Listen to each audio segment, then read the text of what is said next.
तार सिंह जो 2008 में विभागीय परीक्षा में चयनित हुए, सधे हुए कदमों से परेड मंच की ओर आती हुई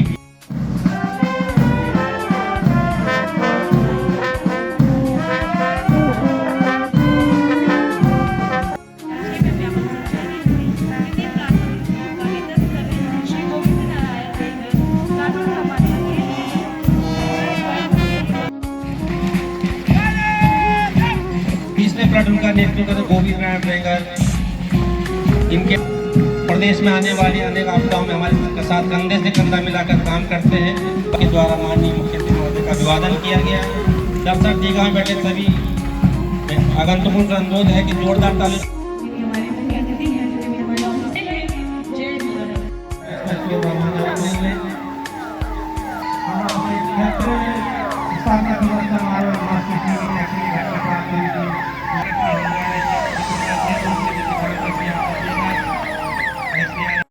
आज होमगार्ड का 75वां स्थापना दिवस है। 1947 में इसकी स्थापना हुई थी और ये उद्देश्य स्थापना हुई थी कि जैसे सैनिक बॉर्डर पर अपनी सेवाएं दे रहे हैं आपातकाल स्थिति में वहाँ पर सीमा में सुरक्षा करने के लिए, उसी तरह पर उसी विचार को आज ध्यान में रखते हुए कि यदि देश में कोई विकट स्थिति आ जाए, ज़िले में कोई स्थिति आ जाए तो कैसे उससे निपटा जा सकता है, उसको ध्यान में रखते हुए होमगार्ड की स्थापना की गई है।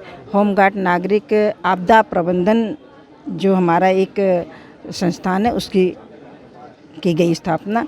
और आज लगातार मैं अत्यंत प्रसन्नता के साथ कह सकती हूँ कि भारत में आई हुई और प्रदेश में भी आई हुई विकट स्थितियों पर होमगार्ड ने अपनी पूर्ण मतलब कुशलता से परिचय दिया है। चाहे वो भूकंप आया हो या बाढ़ आई हो या किसी आपातकालीन में दुर्घटना ट्रेनों में भी होती हैं, उन आकस्मिक दुर्घटनाओं में भी हमारे होमगार्ड के लोगों ने अपनी जान की परवाह किए बगैर अपने प्रतिभाओं का वहाँ पर पूर्ण रूप से लोगों को बचाने के लिए समर्पण किया है। आपने देखा होगा कि हमारे जबलपुर के पास ही नर्मदा जीवनदायिनी है, जो हर बरसात में विकट स्थितियों में जब उग्र रूप होता है तो कई बार ऐसी दुर्घटनाएं घटती हैं। तो हमारे होमगार्ड के जाबाज सिपाही, उसमें महिलाएं भी हैं, अपनी अनुपम प्रतिभा से लोगों की जान मान की रक्षा करती हैं। और यदि बिल्डिंग में कहीं आग लग जाए या अस्पतालों में कहीं आग लग जाए या कहीं आपात स्थिति में कहीं बस्तियों में आग लग जाए तो हमारा होमगार्ड पूरी तरह से वहाँ पर मुस्तैद होकर लोगों की जान मान की और बच्चों की सुरक्षा करता है और उनको सुरक्षित स्थान पर पहुँचाता है। जब कोई भवन क्षतिग्रस्त हो जाता है तो उस दौरान स्लैब को कैसे काटना है और हमें विक्टिम को कैसे लोकेट करना है कैमरे के माध्यम से, तो जो वर्तमान में आधुनिक टेक्नोलॉजी है उसको आपदा प्रबंधन में हम कैसे उपयोग कर रहे हैं। एक तो वो उपकरण हमारे पास उपलब्ध होते जा रहे हैं, धीरे धीरे राज्य सरकार, केंद्र सरकार हमें वो आवश्यक उपकरण उपलब्ध करा रही है। साथ में सबसे महत्वपूर्ण चीज़ जो होमगार्ड एसडीआरएफ की जो हम लोग कर रहे हैं वो है कि स्थानीय लोग फर्स्ट रिस्पॉन्डर के रूप में कैसे काम करें। जब आपदा की स्थिति निर्मित होती है तो जो ट्रेंड बल है या पुलिस बल है या जिला प्रशासन, उसको पहुंचने में कुछ समय लग जाता है, लेकिन तत्काल लोगों की कैसे आपस में मदद करें और स्थानीय संसाधनों के उपयोग से कैसे आपदा से बचें, उसकी प्रशिक्षण भी हम लोग यहाँ पे संचालित करते हैं। आज उसी का डेमोन्स्ट्रेशन हम लोगों ने दिया था कि आम आदमी अपने आप में समाज की कैसे मदद करें और जिससे हम जनहानि को कम से कम कर सकें। 76 सालों में कितना हाईटेक हुआ है आपका आपदा प्रबंधन?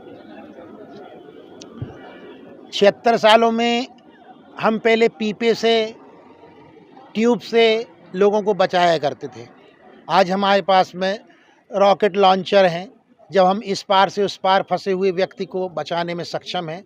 हमारे पास बेहतरीन शानदार नौकाएं हैं, 45 हॉर्स पावर के मजबूत इंजन हैं, एक ट्रेंड टास्क फोर्स है जो कि पुणे में, बेंगलोर में, मुंबई में ट्रेंड है।